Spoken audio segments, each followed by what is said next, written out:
Assalamualaikum warahmatullahi wabarakatuh.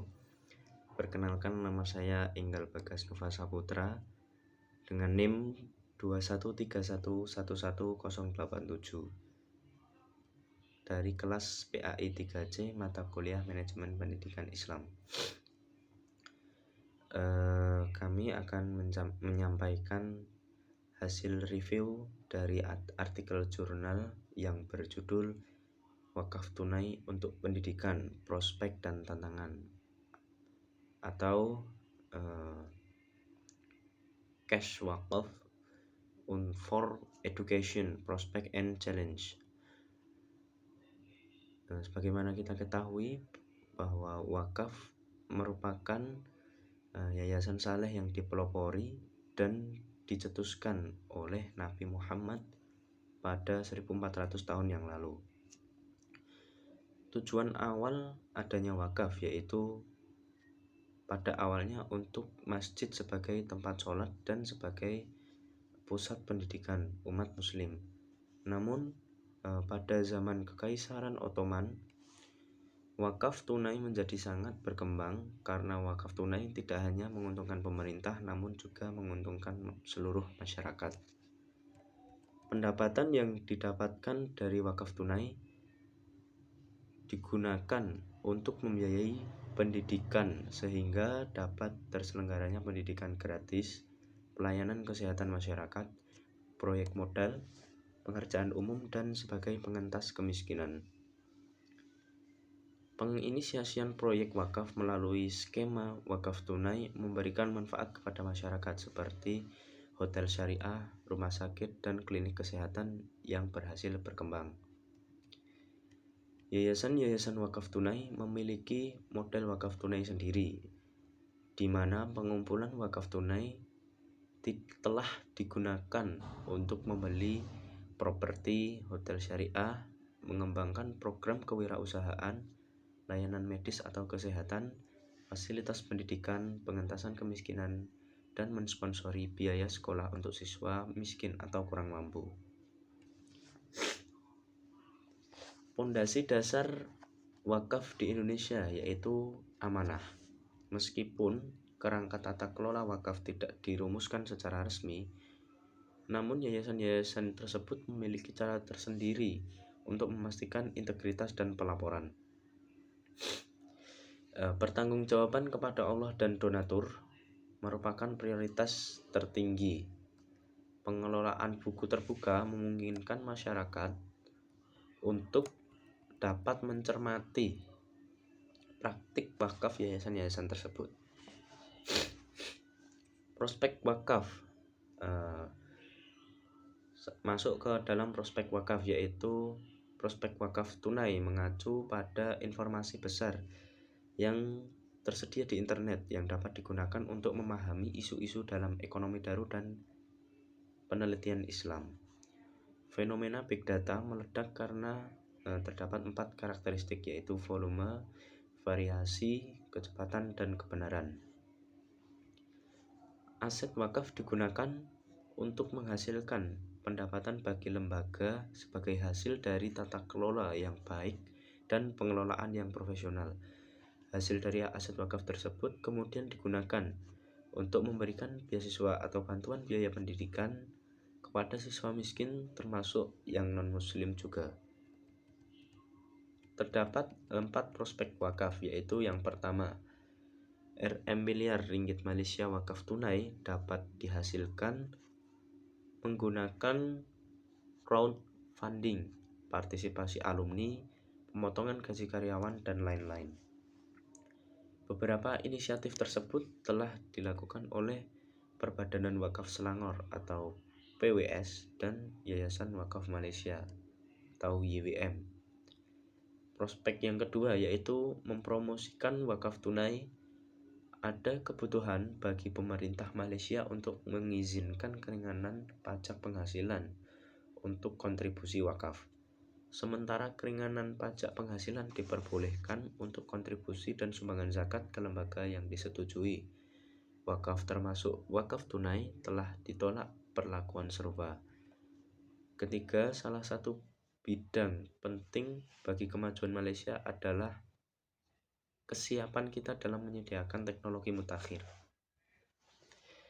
Aset strategis dan laboratorium teknis yang mahal dapat dibiayai oleh korporasi dan bisnis melalui dana wakaf.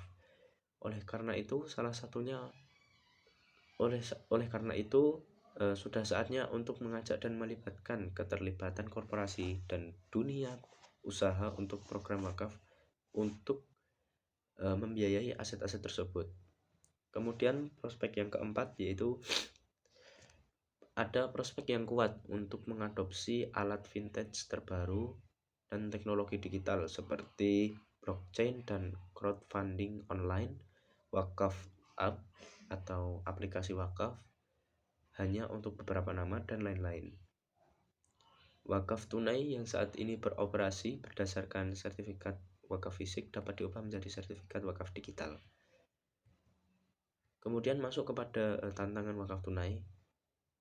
Tantangan wakaf tunai, ekonomi dan penelitian Islam haruslah disesuaikan dengan lingkungan.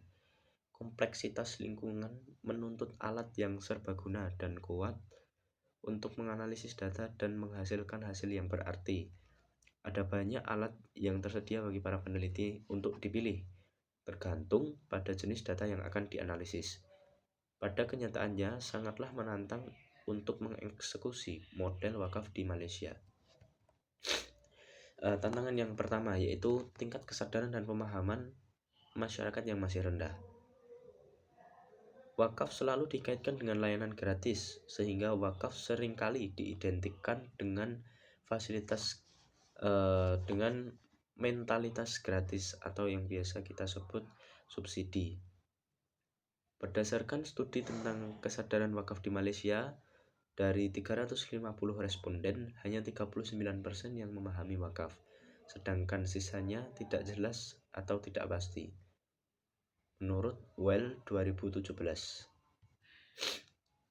Fakta ini seharusnya memicu para pembuat kebijakan, praktisi dan pejuang wakaf untuk dapat bekerja lebih keras dalam mempromosikan wakaf dan manfaatnya. Kemudian tantangan yang kedua, wakaf di Malaysia adalah urusan negara.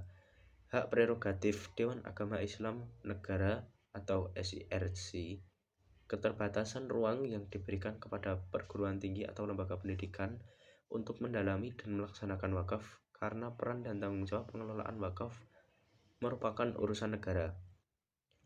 Regulasi atau peraturan dan kerangka wakaf perlu direvisi dan diperbaiki untuk mencerminkan implementasi penerapan wakaf yang progresif.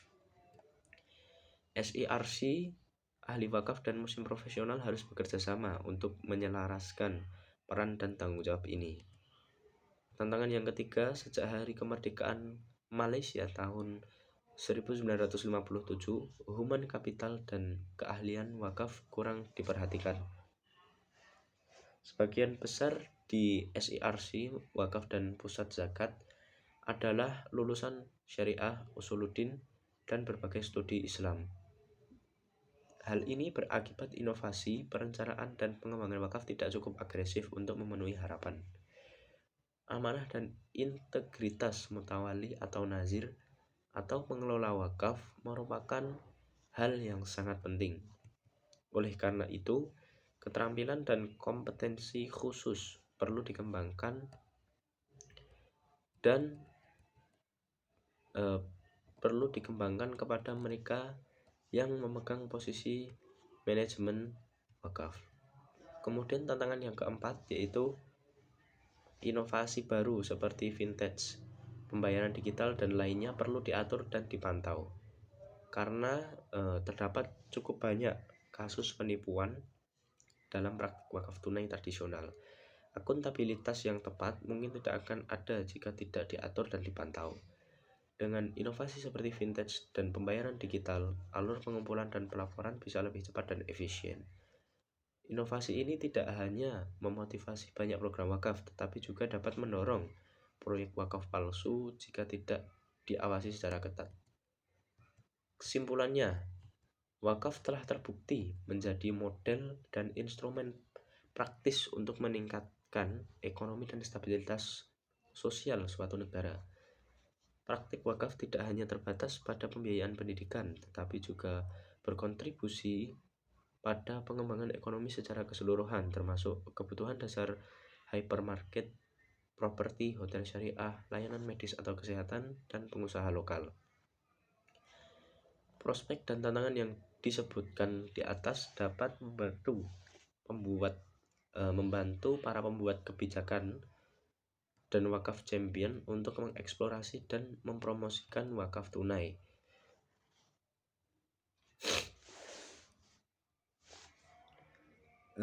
Cukup sekian review yang dapat saya sampaikan.